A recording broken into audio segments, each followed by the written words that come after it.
Hello, this is Dr. Jackalyn with DTP-Leadership Group, and this is Hot Topic Bold Talk. The title of this podcast is Trump's Reign of Chaos, the Destruction of Democracy, Rights, and Justice. So as an introduction to this podcast, I'm going to say, I think this is breaking news. No mercy and a vengeful elimination of people's rights by Trump and Musk. Now, I've come to realize after scanning 67 articles and then choosing some for this podcast that a president is completely insane if they are void of feelings for human beings and are so angry that any vengeful act becomes acceptable. Trump, with his friend Musk, have decided that any autocratic action is acceptable no matter the impact on the citizens of the United States, our foreign partners, and the attack on the foundation of our governmental structure and our democracy. All are acceptable to Trump. Now, let's face the facts that this chaos is a game. He and Musk are loving it, and they are testing every way in the world to get what they want and by taking these actions and creating chaos so that the judicial system and the court and the Congress will give them plenty of space to do what they want to do. Those of you that voted for Trump, did you also vote for Musk to be his co-president of the United States? I hope not. At least I didn't. And I didn't vote for Trump. But I sure as heck would never vote for Musk. Now, the New York Times has put together an outstanding article on the president. Trump is brazenly defying laws and accelerated executive power grab. So don't kid yourself. This is not for the benefit of the United States.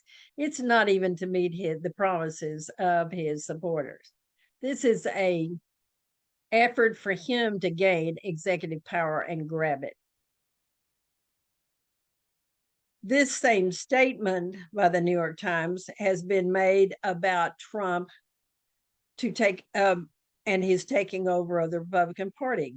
It's the same thing about he has no moral compass for what he will say or do, since his agenda is only that he is the most important person in this whole process. And there's an excellent article I'm going to provide later, but to me, there is no mercy in the White House. And chaos is certainly not the best way to lead or make changes. Now, let me begin with a bunch of list of things, and I'm not going to give you all the references that I used. I've selected some that I've quoted in this script I have for you. I'm going to talk to you about a number of sections where I've read many things about them, and I'm going to give you the factual data that I've gathered, and then I'm going to give my opinions. Dismantling the educational system. You have to realize that I was a counselor, I was a teacher, I was in the public schools for a number of years. Now, Trump has ordered that the education department is to be dismantled as Musk works to erase it from within. Now, closing this agency will need congressional approval, so the new administration has done everything they can to diminish it. Those of you who voted for Trump that wanted an education for your children, do you realize that the education department is the very thing that provides quality education in the United States, and it will disappear if he has a chance to eliminate the education department? I live in Texas, and our governor is a mini Trump. And right now, the mega Republicans in our state are trying to destroy our public schools by pulling funds to allow vouchers to their private schools that will teach their particular doctrine of Christianity. So mega Republicans think they can get away with it since Trump is wanting to erase or diminish the educational department. So those of you that voted for him, is that what you wanted for your children? His attacks on immigration and the mass deportation. DHS has ended temporary protection for approximately 350,000 Venezuelans, putting them at risk of being potentially deported. Now, they left Venezuela because of the dictator system that is in that country. I don't think you realize that there are stories out right now that show that immigrants that are not criminals have been taken from their homes and their families and deported with criminals. This was something Trump said he wasn't going to do. That has happened, and you can get it and read about it in almost any media that's available. Trump's purging of the FBI for his political gains is obvious. Trump is demanding that the FBI employees state whether they worked or were involved with January 6th, and if so, they are to be fired. I don't know what you thought about his pardoning all those individuals, including several that are severe criminals of the January 6th attack on our Capitol. But I have no doubt he's trying to eliminate anyone from the FBI that could possibly stop him from doing his illegal and unconstitutional actions. Now, we have Republicans barely controlling the Congress, but they are surrendering to Trump's bullying. Republicans who know that Trump's most controversial cabinet picks should never be approved are caving in, since they fear that they won't get reelected because Trump will run someone against them. And so they're trying to keep their position as representatives or senators rather than dealing with the dreadful bully that we have as president of the United States. Let's talk about the attacks on the LGBT plus community. Trump's Christian nationalists and his mega Republicans hate and make disdainful comments and demand decisions that harm and minimize transgender service members in the military, transgenders in the prisons, and in every part in our country. I think it's tragic that the ignorance of Trump and his friends is appalling about what transgender really means and the reasons people would go through the process to get themselves to a place where they accept themselves and felt 10 times better about themselves. And in order to do that, they need to be transgender. We are not living in a binary system anymore of women and men. We are not that ignorant in this country. There are many different genders. And when people are able to identify that, they are much healthier. I think some of you know I have a PhD in counseling psychology, and I've been in the mental health field for 48 years. So what I see is ignorance is creating a disastrous, hateful action by the mega Republicans, by the Christian nationalists, and by Trump. His friends have also very hateful statements for the rest of the LGBTQ community. Hate brings damage that is physically, emotionally, mentally, and spiritually abusive of human beings who are different from the ancient concept of a binary system. We are not that, and we haven't been for a long time. Welcome to Trump's corrupting the justice system. The Justice Department has had several really high-level career officers who have held key positions for many years that investigated Trump for his corrupt business actions. And so they took action against him for his corrupt business actions, and he has been named a criminal in his in what he's done, his business. They're on the chopping block. They're either getting removed or told they will soon be fired. They need to leave. Their experience and protection of our democracy will not remain with Trump's loyalists placed in these positions that are now vacant. His loyalists do not have the knowledge or experience of the ones he is firing. We have many civil servants that have served our country for many, many years. They know and what is really valuable for us and what is best for us.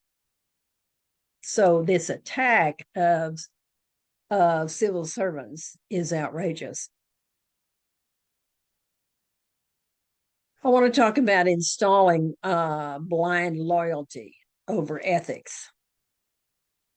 Musk and Trump's deferred resignation offer is established so they can get rid of anyone that is an ethical civil servant who has been protecting the law of order for us for years. All the executive orders and actions by Trump, Musk, and his other minions, which are not qualified to serve, are simply so loyal to Trump that they have no capacity to say no. They are more concerned about being recognized by Trump and being accepted by him than to have any respect for our Congress, our courts, the rule of law, and of being of service to the democratic process we supposedly have in our country.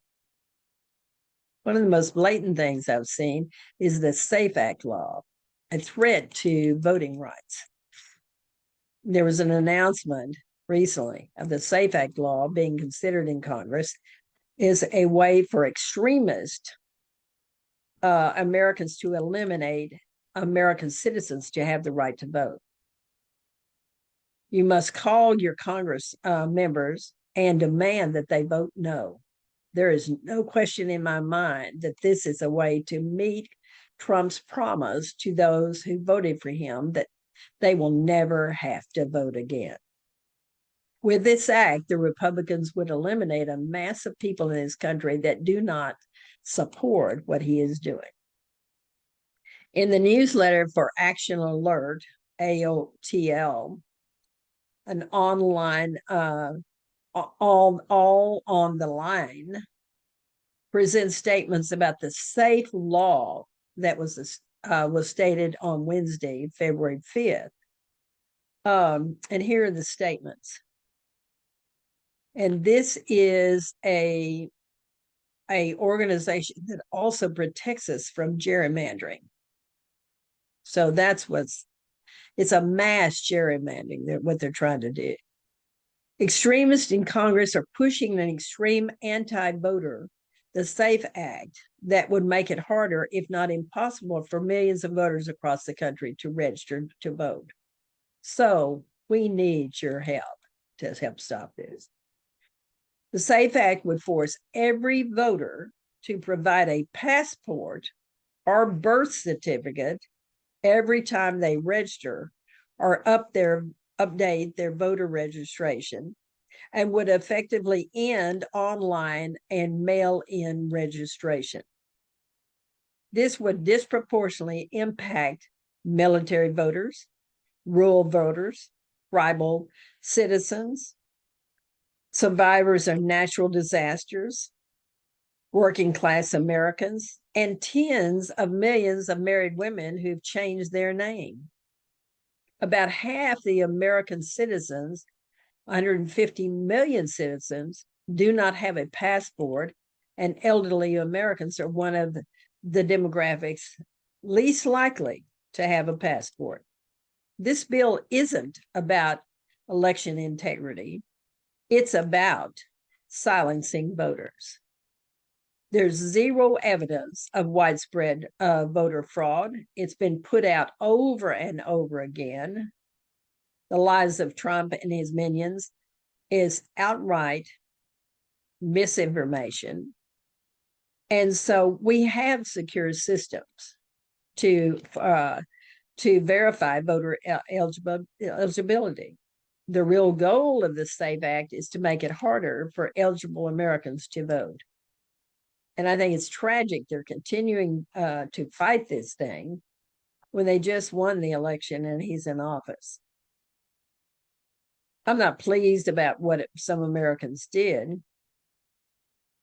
particularly the men that voted for him, because they were attracted to his behavior patterns and a lot of other things. So I'm very thankful for the men that voted Democrat and voted for Kamala Harris. But I think it is tragic to think that we would ever allow a SAFE Act like this to be passed. So please connect with your congressperson. Now, I think we need to feel the pain of our civil servants and take a stand against Trump and Musk. So I am putting this into my podcast because I want to pause for a moment from all the lists I'm giving you of the things they're doing that are truly detrimental. There are many ways to handle situations, but not by significant force, blatant ignoring the law and the Constitution of the United States. So I want to pause for a moment in this list and say that we all need to be thinking and thanking, not only thinking about our civil servants, but we need to be thanking them and celebrating the things they have done for us.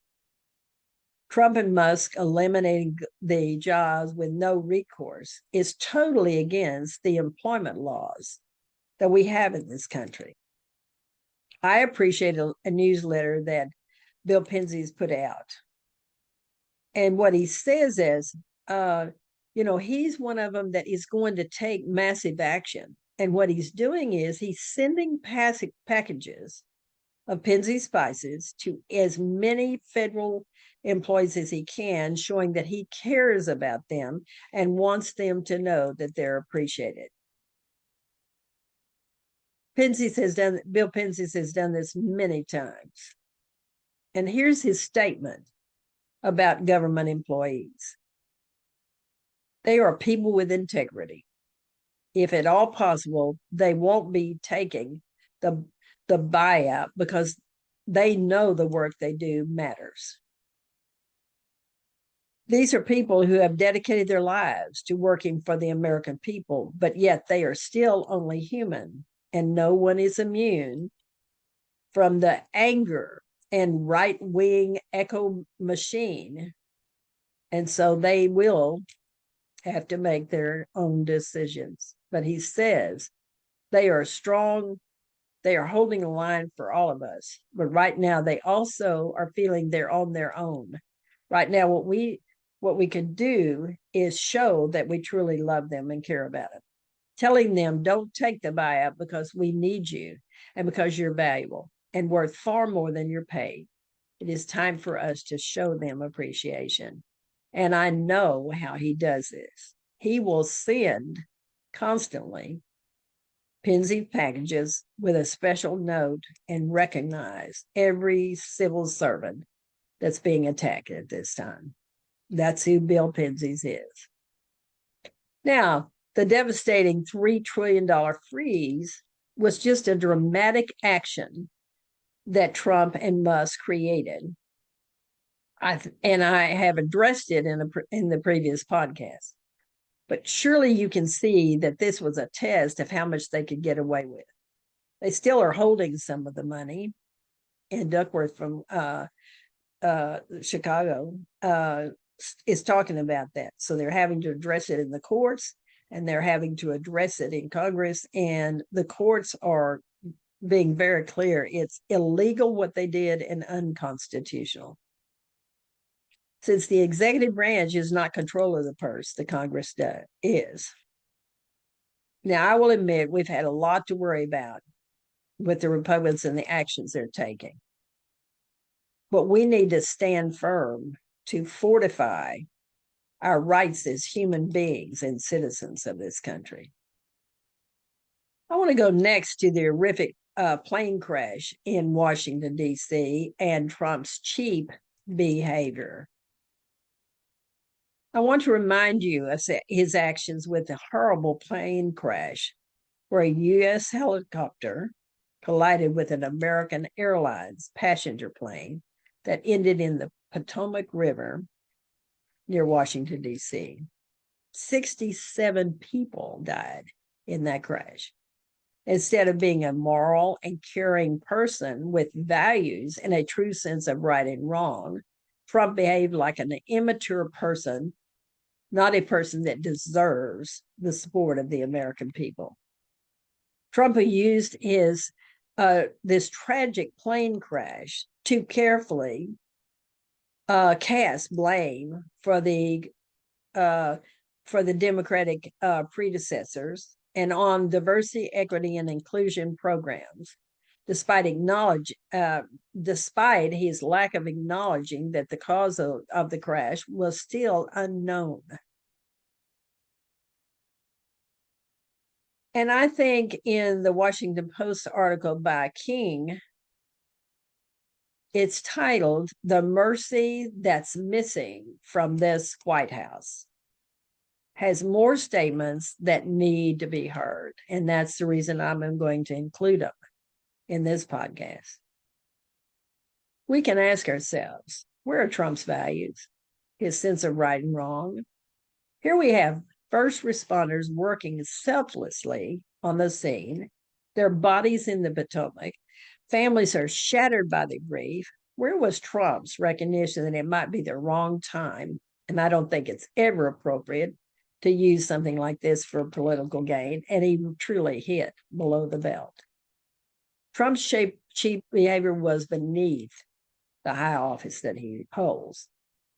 Compare his lack of class with President Ronald Reagan's stately and compassionate words about the explosion of the Pan American Flight 103 over Scotland on December 21st, 1988, who killed 270 people. Reagan said, "I know that America and the world mourn the loss of these wonderful people. And I ask that all of our citizens say a special prayer this Christmas for those who have felt the pain of those losses. May God be with them." And he left questions about the cause for another moment. Other presidents have performed with similar grace at tough times, guided by common values. Sadly, Trump thinks he was saved by God to do this work he's doing. Christian nationalists and mega Republicans prayed for him throughout his campaign so they could bring the wrath of their God through Trump and Musk and the chosen ones to have these hateful actions, and how they've taken the actions and created revenge. They have nothing to do with what is best for our nation. They have to do with Donald Trump. You have to understand something. I do think we need some changes, but we have a congresswoman that is brilliant that named in an article how she had sent it to Musk, how he could eliminate $2 trillion and not do it the way he's doing.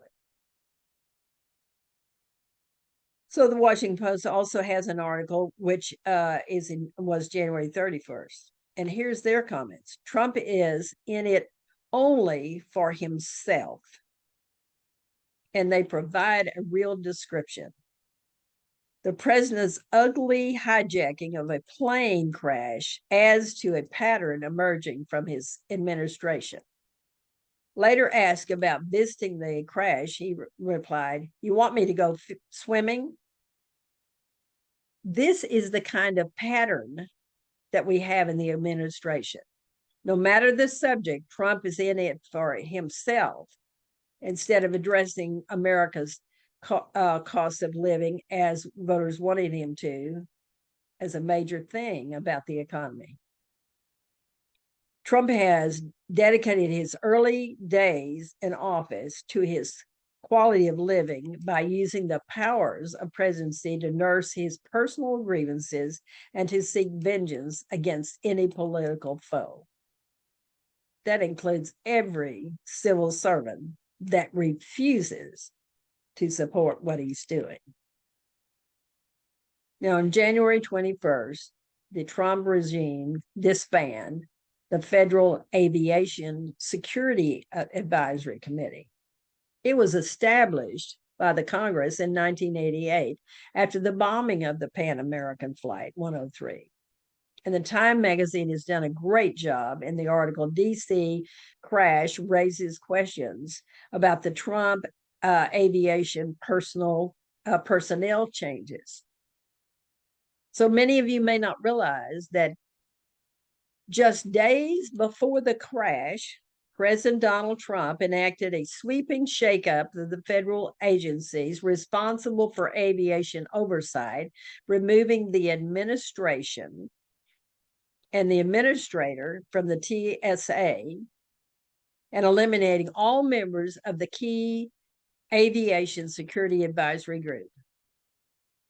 The Federal Aviation Administration, FAA, which regulates airlines and aircraft manufacturers and manages the national airspace, was also without permanent leadership at the time of the crash, as its top leader learned very quickly that he took some actions and then he had to step down because he had a clash with Trump's ally, Elon Musk. Whitaker, who was head of that, became the agency's administrator in October of 2023. In the 10 days since Trump's inauguration, his administration froze the hiring of additional air traffic controllers, gutted key air safety protections, and fired FAA leadership to the benefit of Musk business interest. So if you want to read something, you need to start looking at these articles I'm giving you, because all of this has to do with Musk interest and Trump interest. The very DEI program Trump started that caused the crash was a part of his first term when the FAA began a program to hire air traffic controllers with specific disabilities, which he called disqualified people. But his administration started such hirings in 2019 during his first administration. So to learn more about this, I encourage you to look at the Washington Post. That is a great article by Kessler. Trump launched an air controller diversity program that he now decries. Now, we had protests by the Democratic Congress members against Trump and Musk attacks on the U.S. AIDS agency. So let's look at that. U.S. aid agency is well described in the New York Times on February 3rd. Trump's administration live updates is what they call this. Democratic lawmakers joined protests outside the U.S. AIDS agency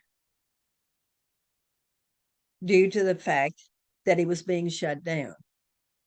Now, Mario Rubio, of course, who's appointed by Trump and comes from Florida, so he's a big mega, said Monday that he was now the acting administrator of the U.S. Agency for International Development, the federal humanitarian aid agency that has been targeted by closure by Elon Musk. Mr. Rubio told reporters that many of the agency's programs would continue under the State Department, but blamed the changes on its workers' high level of insubordination. Now, Democratic lawmakers joined a protest outside the U.S. aid headquarters after agency employees were told to stay home.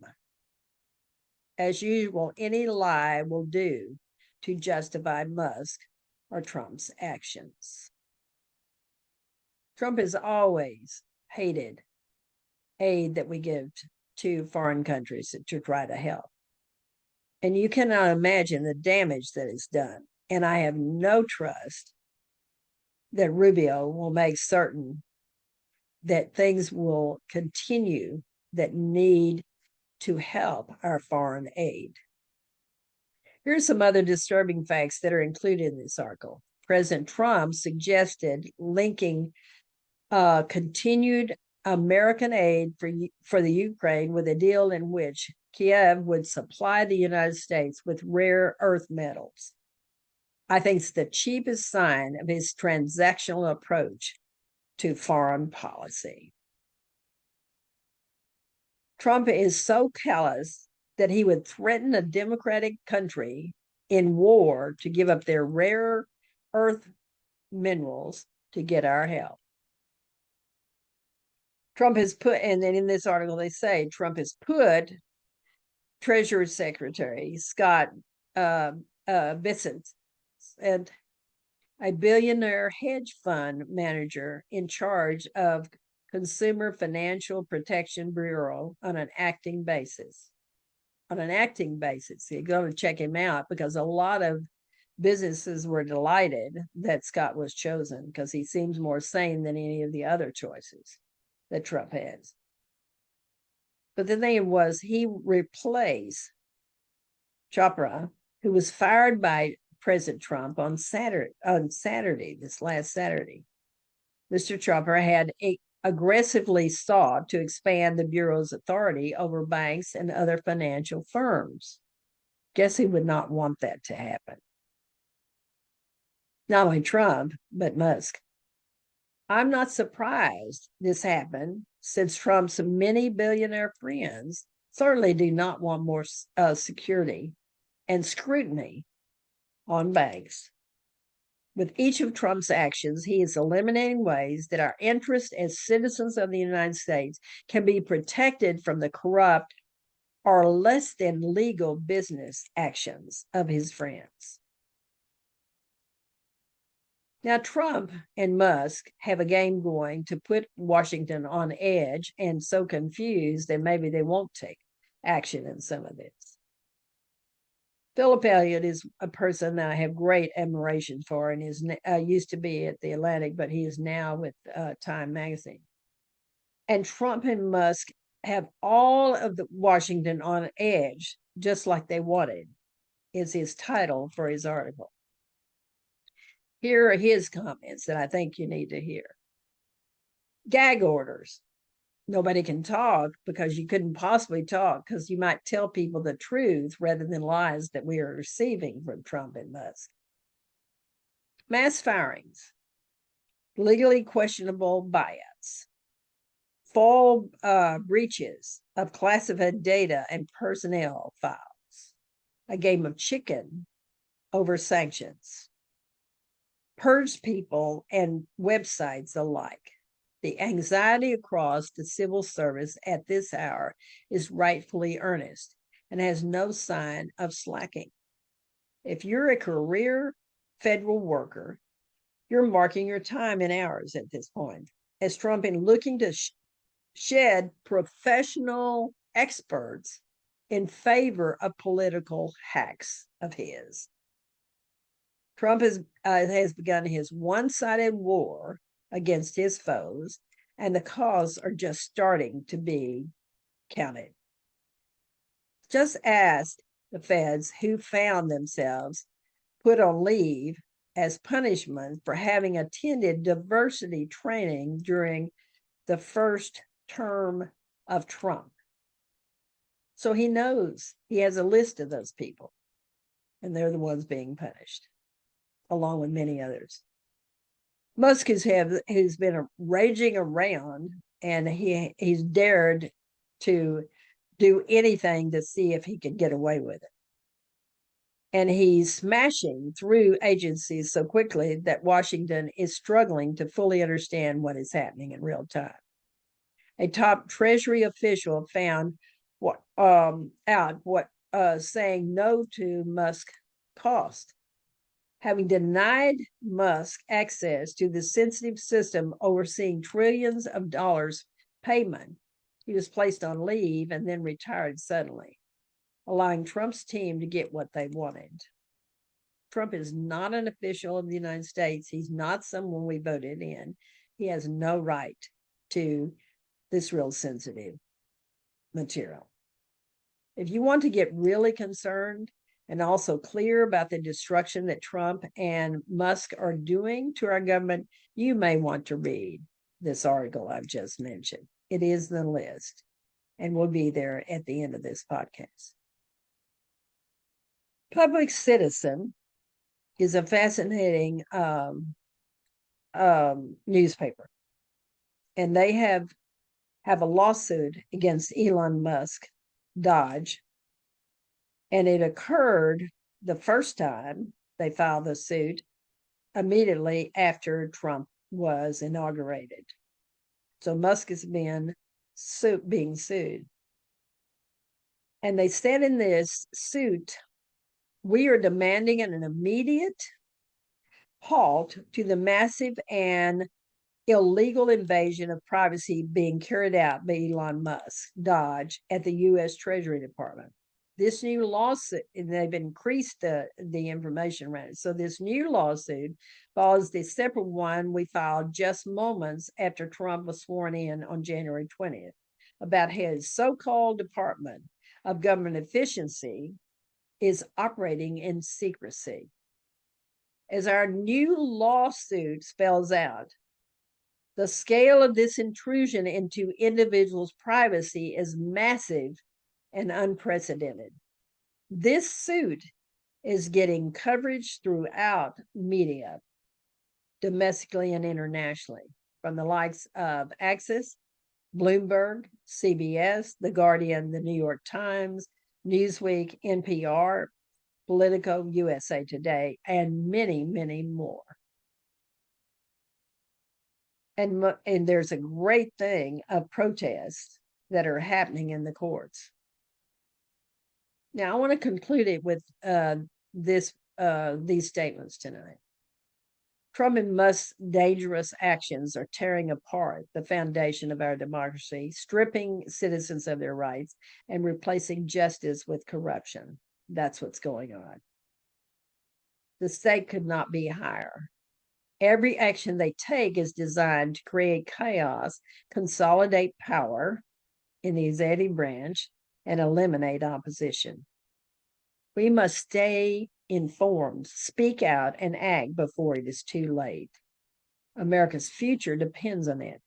Realize that any report coming out by Musk is slanted to justify the actions they have taken. Do not forget the mass of misinformation that Musk paid for to help Trump get elected. They will do the same thing with every report they produce. Since departmental personnel are banned from speaking out, since they will be fired if they don't agree with Trump, then you know that we're not going to get the truth. So please remember, we have a threat to our country. And I know that I have never accepted Musk as president number 2, but that's the way he's acting. And Trump is allowing it. We will never know the truth as long as they are in office, unless we continue to read and really pay attention to the public media, because they are journalists and they will bring out the many things that are truly not acceptable. Thank you for listening to me. And I look forward to hearing if you have any comments. I always listen when my podcast listeners give me feedback. Thank you so much.